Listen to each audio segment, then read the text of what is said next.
Welcome to the Peace and Parenting Podcast. I'm Michelle, and I have a guest, Carolyn, who is going to introduce herself and get us started in a parenting question. Hi, yeah, I am Carolyn. I currently live in Colorado. Been here about 7 years, and I have three girls. Their ages are 3, 5, and 6. Well, 6.5. 6.5 matters when you're 6.5. It matters, yeah. It They're not matters. 1 year apart, a year and a half And a apart. half. Yeah, good. That's better. Yeah, a little better, a little A better. little That better. was Yeah. crazy Just on my part, having them so close together. slightly better, but it's good. Long term, probably it's good. So we were chatting just before this just about parenting in general. And do you want to just share where you're at right now and what you've realized? Yeah, so I think like we were talking about before, I realized how much I'm parenting like my dad parented me, and how much, even though I disliked it very much, I have fallen into those patterns and things with a lot of control and kind of that power of I'm your parent, you listen to me, you do what I say because I'm because kind of the because I said so, Because because I said so. I'm Because yes, I'm an adult. exactly. I wonder what I just like started thinking about, I wonder what leads us to believe that we need control. Where does that piece come from? Why do we want control? Why do we crave control? Where is it coming from? Do we know? I don't know. I think maybe just at least for how I grew up, I think my dad, it was just kind of that respect your elders, you have that authority, and you just use that. Yeah. And thinking about it, and like you already said, like we know it doesn't feel good. And yet I wonder if we think about what if we just let go of control? What does that conjure up for us? At least for me, it kind of feels scary. It's kind of the unknown, and are the kids just gonna go all over the place and run the house, and then there's just so much chaos, and Yeah. I lose that, again, authority to instill, like, okay, this is what we're supposed to do, when we're supposed to do it.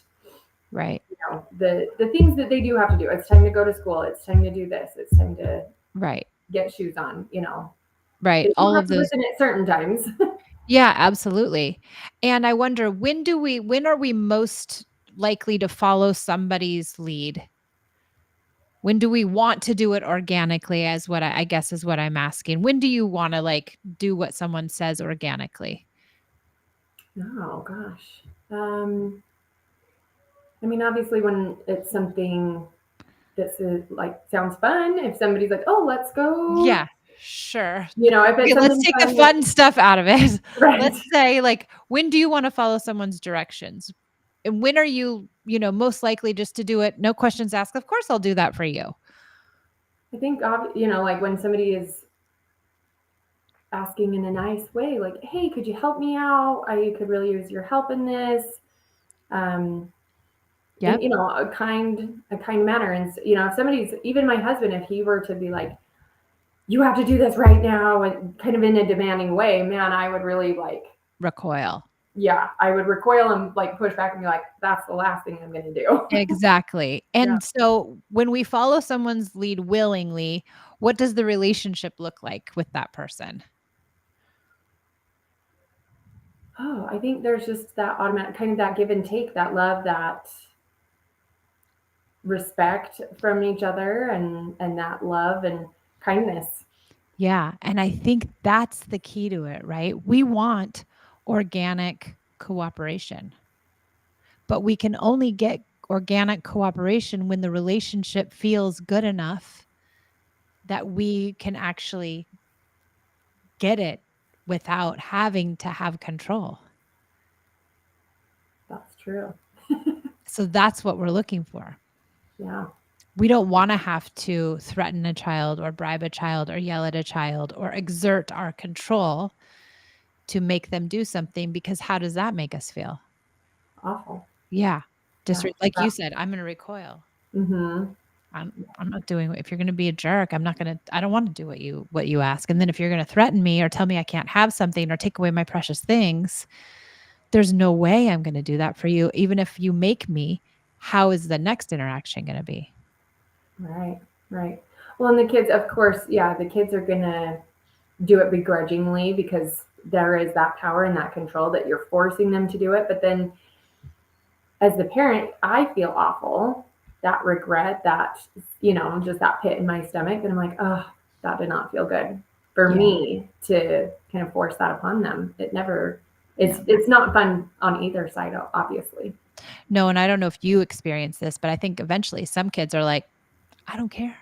I'm not Mm, gonna do what you say anyway. Even if you try to control me, I am not controllable."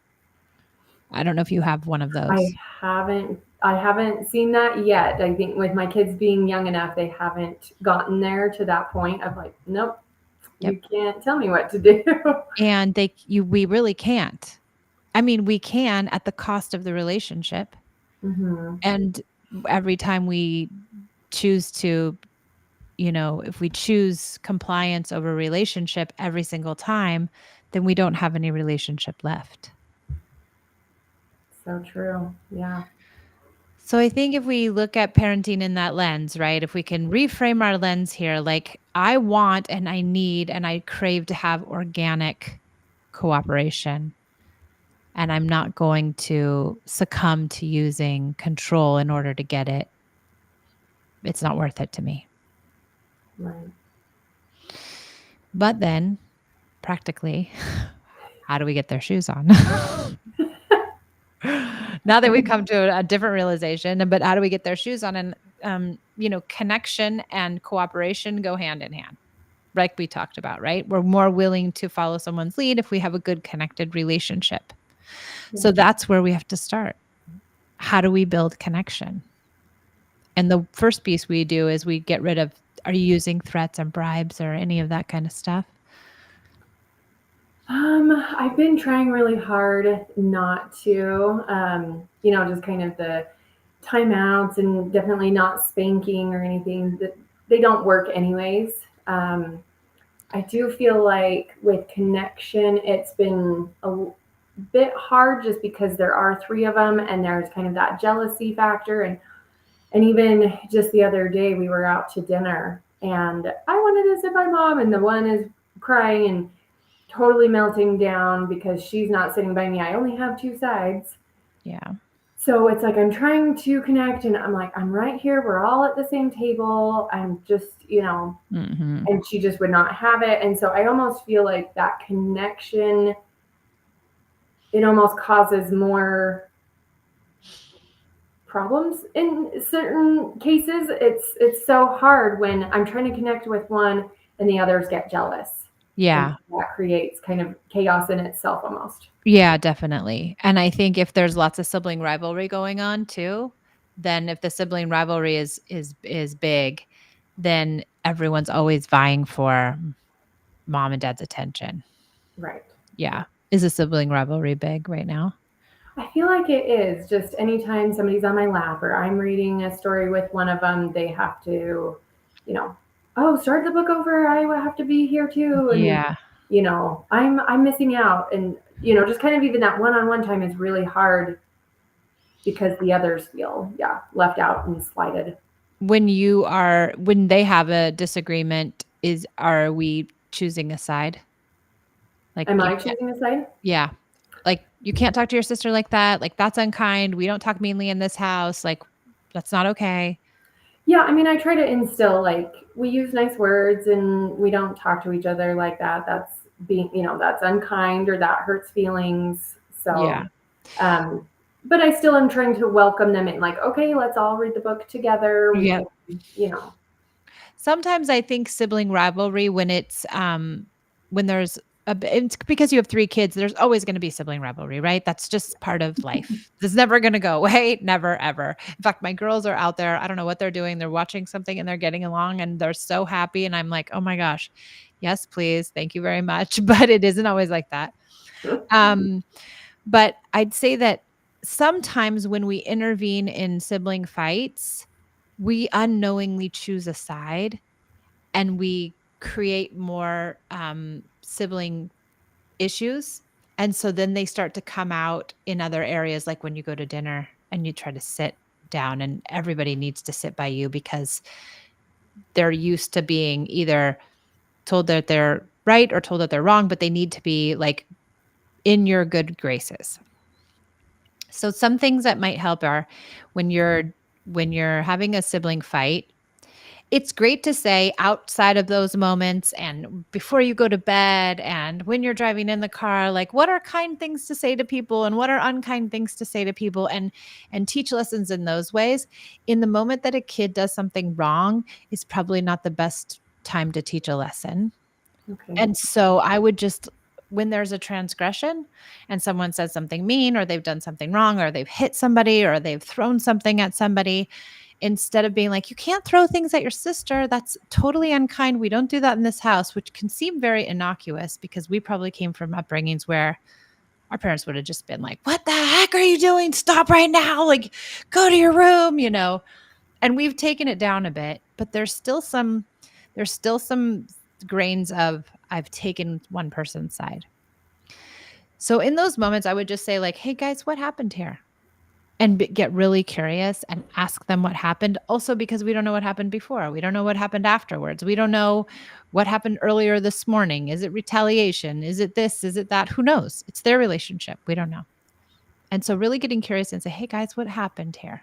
I really want to know what happens. They talk, they tell you what happens, and you empathize with them. Tell them how much you understand. And then you have to help them navigate, how do we fix this? What can we do next time? What would be a better way that we could, encounter one another, and help them really learn and teach them how to resolve conflict. Yeah, I love that. That way, maybe they don't feel like they need to be in your good graces. They need to be chosen as the one to sit by you, chosen as the one to sit on your other side, chosen as the one that you're going to read the book with, because they don't feel as if there's a competition. Mhm. So that might unravel a little bit of that, I think, outside of those moments. And then I think really just leaning into connection, like all the connected pieces, like daily special time. Are you doing daily special time with them? Each individually or together? Each individually.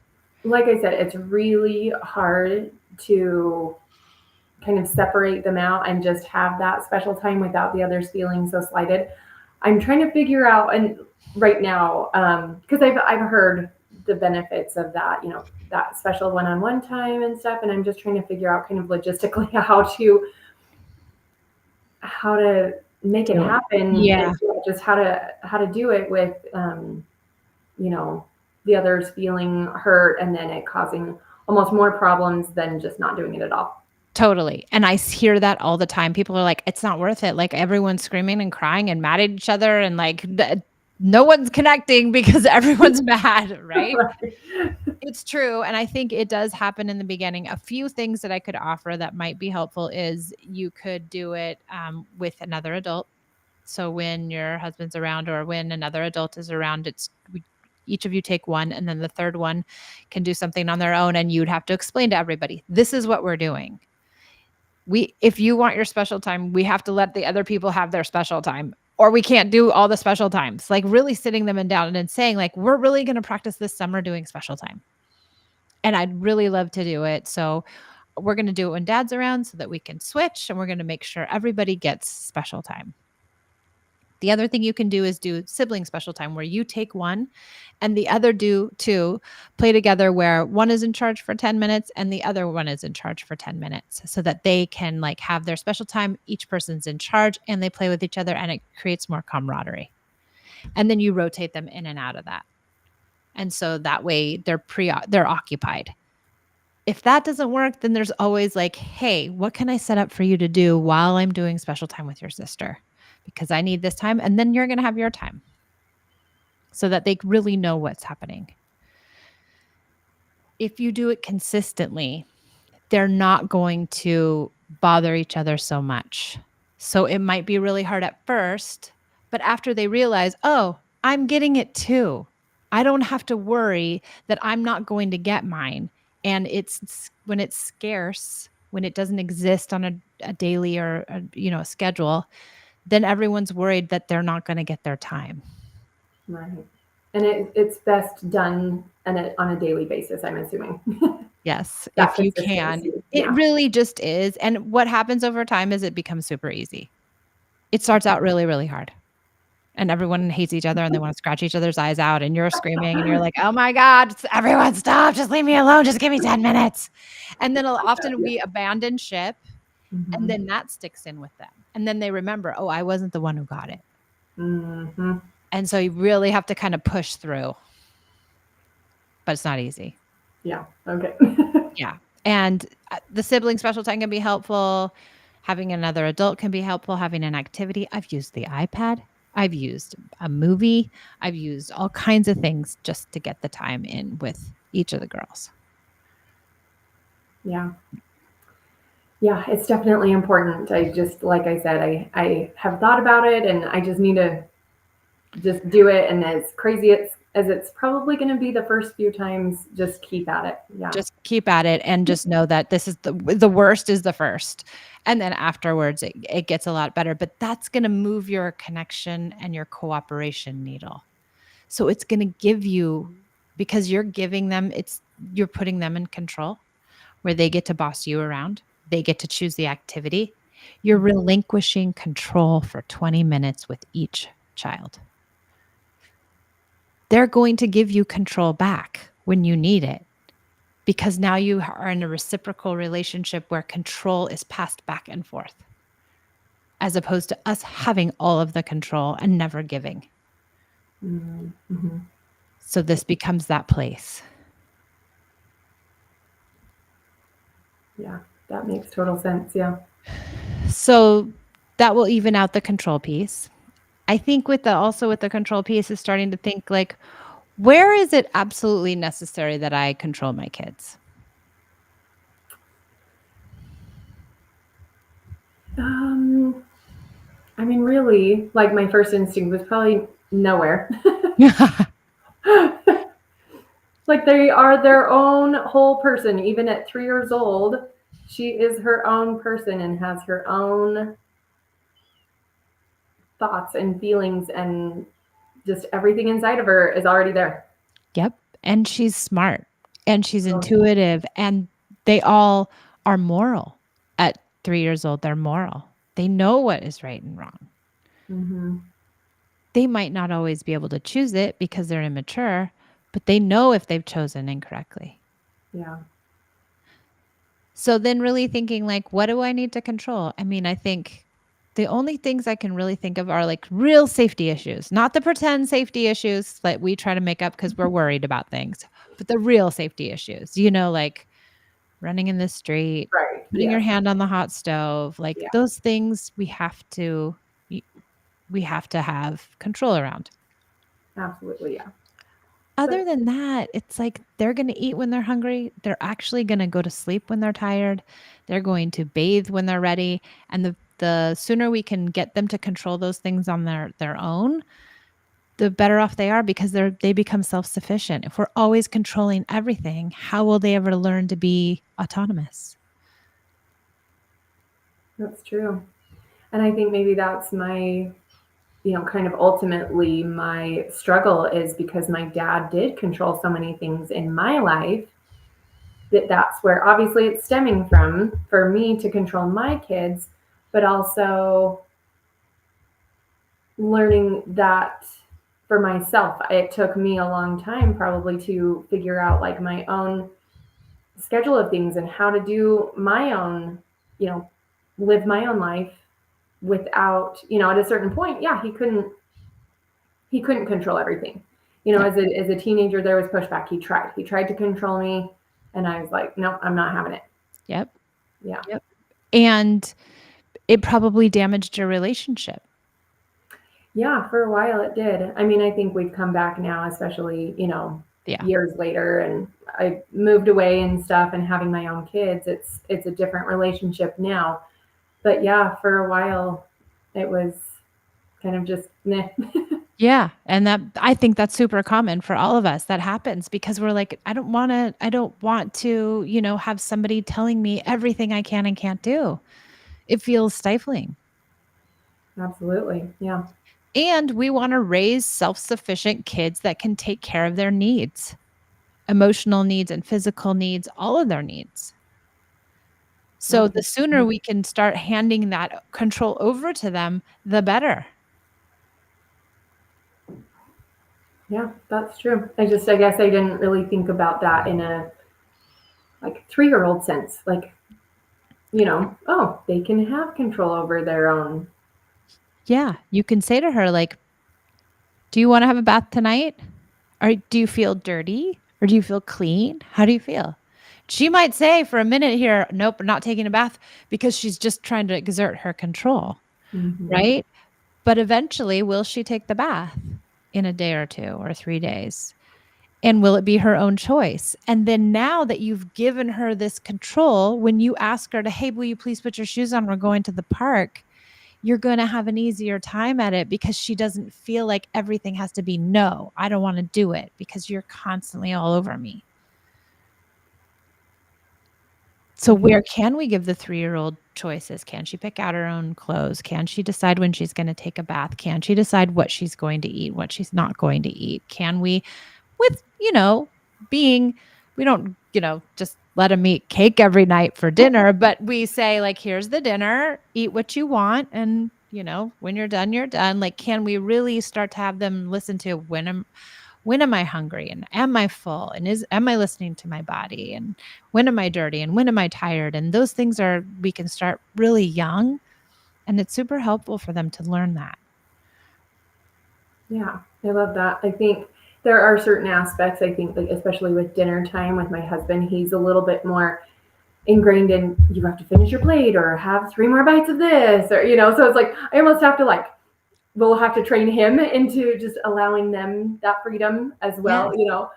Yeah. Like, they'll eat when they're hungry, and if they don't They finish their dinner, that's okay. So. Yep, and if they come back, I always say if they come back afterwards where they're like, "I'm starving, I don't have anything, you didn't let me eat," then you can say I always tell them, "You can have any fruit and vegetable in the refrigerator. Whatever fruit and vegetable you want, go right ahead." Well, Hmm. that shuts them right down. Usually they're like, "No, I want cookies, I want crackers, I want like" and that's the thing, like, that's the beauty, like, we can have boundaries and limits, but we don't have to be punitive and controlling. Right. I love that. Yeah. There's obviously going to be limits and boundaries with a Yeah. 3-year-old and a 5-year-old, All the year olds. all the year. Exactly. A 17-year-old, Yes, so there are those limits limits and and boundaries. boundaries. Yeah. Yes, Yeah. but we also have to also think, like, are my limits and boundaries logical? Do they make sense? Are they age appropriate? Or am I being too controlling? And really trying to constantly analyzing that because when we clamp down, they resist, and that makes life Yeah. That's true.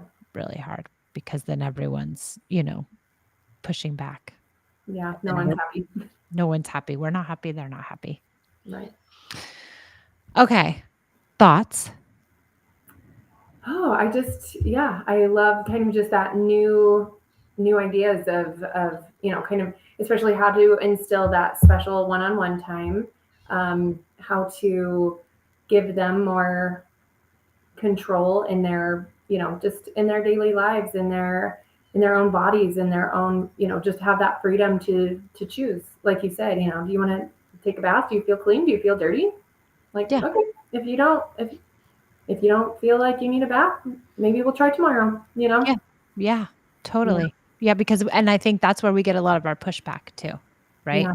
Around food, bathing, getting dressed, like all the things that are really hard, and when we breathe a little bit, it gets better. Yeah. Well, and like you said, I love how the sooner you start with these kids, it'll be easier. The teenage years won't be that struggle of you need to take a bath, you stay, like it'll just be like, oh, you know what? I don't feel clean. I feel gross or I smell sweaty, like they'll Yes. just automatically be more willing to do those things because they've done it for so long. It's It's just, a non-issue. It Right. It'll be a becomes non-issue. literally a non-issue after you get through the hump of the learning process of them learning if they're dirty or not, which I'll just warn you, some kids will stick in and be like 7 days no shower. And they're like Pia did that. She did like 7 days no shower and her hair was like painted to her head. And I was like, "Honey," and she was dancing and then going to school and then the whole thing. I started too late. I wish I would have started at 3. Right. I started way too late. She was like 9.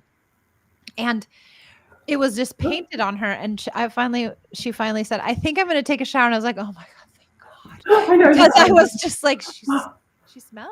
Like, it was know not you're like, finally, thank someone goodness. say something to her, it's just not gonna go well. But that process for many of these things is hard on us because we don't have control and we have to sit in the uncomfortableness, but this is their process to learn. Yeah. Yeah. Yeah. I think that's a good thing to remember too. Like it's their process to learn. We can't No. They'll force get our learning on them. They have to go through it. No, we already know everything, right? We know when we feel dirty. We know when they are dirty. They don't know that. That's Yeah. something they really don't know. And so when we tell them you need to take a shower, you need to brush your teeth, you need to eat the food, it's like we're zapping them of that learning opportunity. That's true. Yeah. That is so true. Yeah. But Well, I heard one time like the only way out is through. Like they have to go through it. totally.